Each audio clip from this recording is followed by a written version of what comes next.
Hello and welcome. Hope कि आप सभी अच्छे से होंगे। आज का हमारा टॉपिक है हाइड्रोस्फीयर एंड हाइड्रोलॉजिकल साइकिल। आज ये बहुत ही आसान सा टॉपिक है जिसको हम डिस्कस करने जा रहे हैं। हाइड्रोस्फीयर क्या होता है? The hydrosphere a complex system encompassing all water resources on earth. हमारे अर्थ में मौजूद जितने भी वाटर के रिसोर्सेज हैं which are vital for sustenance of life, जो लाइफ को सस्टेन करने के लिए ज़रूरी है। It includes various forms of water, different forms of water हमारे अर्थ पे, जिस तरह लिक्विड फॉर्म में in the form of in oceans, in lakes, in rivers, इस तरह in the form of vapours हमारे एटमॉस्फेयर में जो वाटर पाया जाता है। एंड आइस कैप्स में, आइसबर्ग्स में या ग्लेशियर्स में जो सॉलिड फॉर्म में वाटर पाया जाता है, जो वाटर लॉक्ड रहता है, it constitutes our hydrosphere distributed across oceans, lakes, rivers and the cryosphere. Cryosphere वो वाला पोर्शन है पानी का, वो वाला पार्ट है पानी का या वाटर का which comprise of glaciers, ice caps and icebergs. Icebergs में, आइस कैप्स में जो पानी लॉक्ड रहता है उसको क्रायोस्फीयर कहते हैं। आइसबर्ग्स लार्ज चंक्स ऑफ ये आइस होते हैं which are submerged in large water body. जो वाटर बॉडीज़ में सबमर्जड फॉर्म में आइस रहता है उसको उनको हम आइसबर्ग्स कहते हैं। और इसी तरह जो पानी है ये इसकी डिस्ट्रीब्यूशन हमारी अर्थ पे क्या है कि ओशियन जो है they constituting about 97% of earth's water.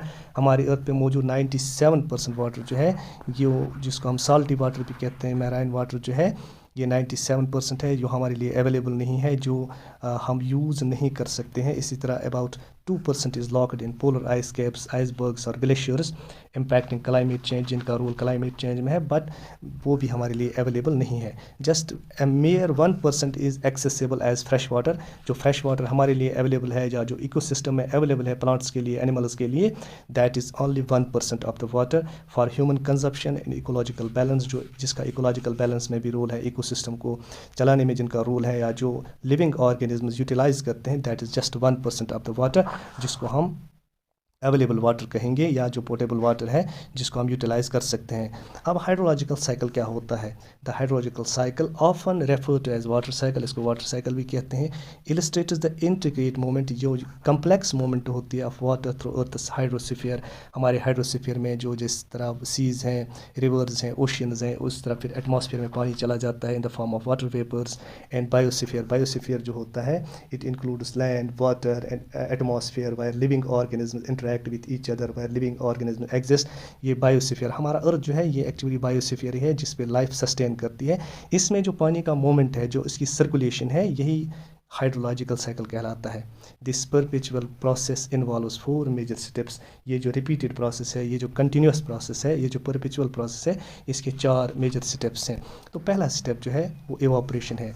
Solar radiation transforms water into vapours. जो सी में वाटर होता है, रिवर्स में वाटर होता है, ओशियंस में पानी जो पाया जाता है, जब ये सोलर रेडिएशन रिसीव करता है, सोलर रेडिएशन की वजह से ये पानी इवापोरेट हो जाता है predominantly from seas, lakes and rivers. Evaporation not only cools water body, evaporation की वजह से वाटर बॉडीज़ भी कूल हो जाते हैं बिकॉज जो इनमें जो रेडिएशन की वजह से हीट पैदा हो जाती है, वो हीट लॉस करते हैं when water evaporates into the atmosphere. इस तरह जो ये वाटर बॉडीज़ होती हैं, it creates some sort of cooling effect, और इस तरह वाटर बॉडीज़ कूल हो जाती हैं। But also facilitates the transfer of water into the atmosphere, और ये पानी जो है ये एटमॉस्फेयर में चला जाता है in the form of, in gaseous form और in the form of vapours. तो दूसरा स्टेप जो है वो ट्रांसपायरेशन है। It involves plants. ट्रांसपायरेशन जो है, ट्रांसपायरेशन और दूसरी एक अहम प्रोसेस है which is associated with plants, that is guttation. This process involves water being absorbed through roots. Plants जो है वो रूट्स के ज़रिए पानी को एब्जॉर्ब करते हैं और फोटोसिंथेसिस में यूटिलाइज करते हैं और इस तरह अपना फूड प्रिपेयर करते हैं।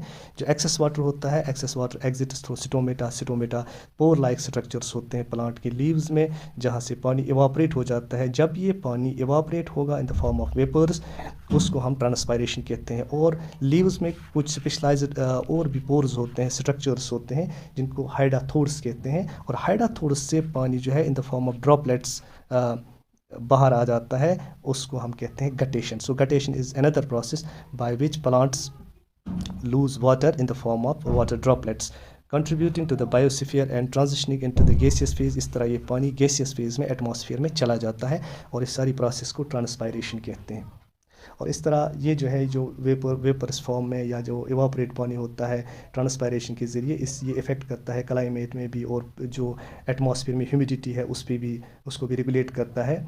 और क्लाउड फॉर्मेशन में भी, और जो वहाँ जहाँ पे ये प्लांट्स होते हैं या जो कोई फॉरेस्ट एरिया होता है, ये वहाँ पे इन्फ्लुएंस करते हैं उस वहाँ का जो रीजनल टेम्परेचर होता है या रीजनल जो वेदर होता है, उस पे भी ये इम्पैक्ट करता है। तो ट्रांसपायरेशन के बाद एक इम्पॉर्टेंट प्रोसेस है, that is condensation. As water vapour rises, जैसे वाटर वेपर राइज हो जाते हैं एटमॉस्फेयर में, इट कंडेंसेस, ये कंडेंस हो जाते हैं। कंडेंसेशन मीन्स कि जब एटमॉस्फेयर में जब ये वाटर वेपर्स एनर्जी लॉस करते हैं, और एनर्जी लॉस करने की वजह से ये छोटे छोटे ड्रॉपलेट्स में ट्रांसफॉर्म हो जाते हैं। This is called condensation into tiny particles at high altitudes. This condensation process forms clouds, और फिर क्लाउड्स भी बनते हैं, फॉग, इन्फ्लुएंसिंग एटमॉस्फेरिक डायनेमिक्स, और इस तरह एटमॉस्फेयर की जो चेंजेस होती हैं उनको ये इन्फ्लुएंस करते हैं, और इस प्रोसेस को कंडेंसेशन कहते हैं। और उसके बाद प्रेसिपिटेशन है। Condensed water vapour in clouds precipitates due to wind. Wind की वजह से जब एटमॉस्फेयर में जो ये वाटर वेपर्स होते हैं, जब ये कंडेंस होते हैं, तो कंडेंसेशन की वजह से ये क्लाउड्स बनाते हैं, और जो सैचुरेटेड जो क्लाउड्स होते हैं जिनमें वाटर वेपर्स या वाटर ड्रॉपलेट्स इंक्रीज़ हो जाते हैं, इनकी सैचुरेशन बढ़ जाती है, और फिर यही टेम्परेचर जब इसका डाउन हो जाता है और इस एटमॉस्फेयर में जो ये क्लाउड्स हैं इनमें सैचुरेशन ज़्यादा हो जाती है वाटर की, तो फिर ये प्रेसिपिटेट हो जाता है। विंड टेम्परेचर चेंजेस और सैचुरेशन, जब इसमें सैचुरेशन हो जाती है, वेरियस फॉर्म्स ऑफ प्रेसिपिटेशन, और ये फिर प्रेसिपिटेट होता है in the form of rain, in the form of snow, in the form of drizzle या स्लीट या हेल्स की सूरत में, जो ओले गिरते हैं या बर्फ़ गिरती है या ड्रिजल बूंदाबांदी होती है टू द अर्थ, और इस तरह contribute to the earth's water balance, और इस तरह अर्थ के वाटर बैलेंस में ये कंट्रीब्यूट करते हैं। मीन्स ये हमारी अर्थ पे जो वाटर है डिफरेंट फॉर्म्स में और डिफरेंट, जैसे एटमॉस्फेयर में हाइड्रोस्फीयर में या लिथोस्फीयर में या जो बायोस्फीयर में, इस पानी की कंसंट्रेशन को ये रेगुलेट करता है। So precipitation is actually